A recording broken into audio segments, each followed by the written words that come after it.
my notes. 1, 2, 3, 4, 5, 6.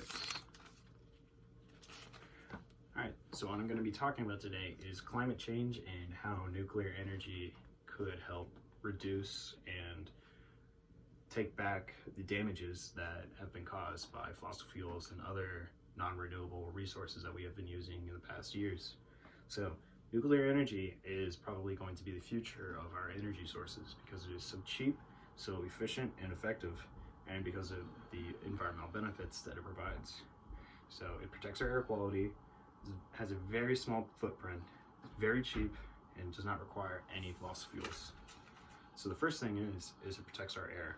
So how it does this is, so nuclear power is generated through nuclear fission, which is the splitting of atoms, which creates heat, heats up the water, makes it into steam, and spins turbines. So no emissions at all, so it's just steam. And so because of that, it actually removes some of the pollutants that are in the air that causes other disasters like acid rain and such by removing those from the air. And because nuclear energy is so efficient, it requires such a small footprint.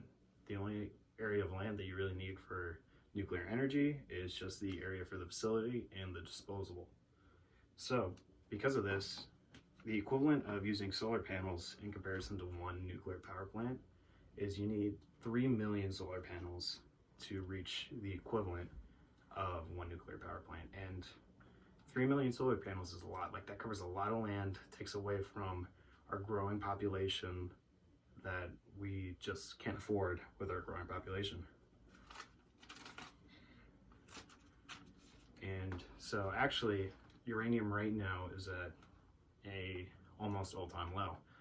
And so that makes nuclear energy even more cost-effective because of how cheap it is.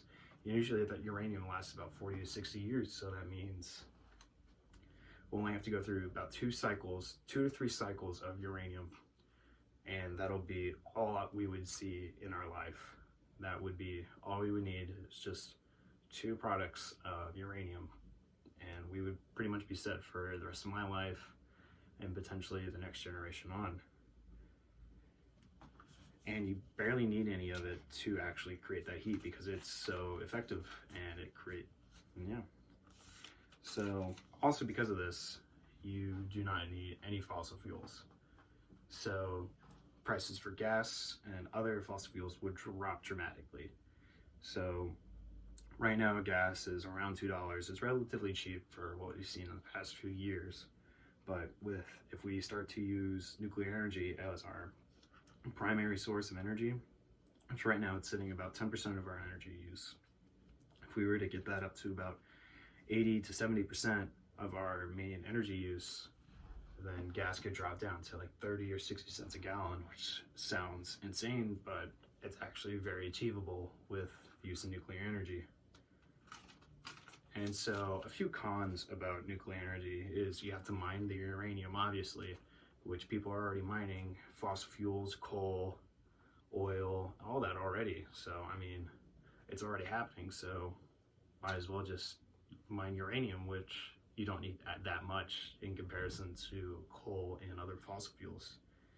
And so another con is the disposal of nuclear waste. So while nuclear waste is still incredibly harmful and reactive, there are sites where you can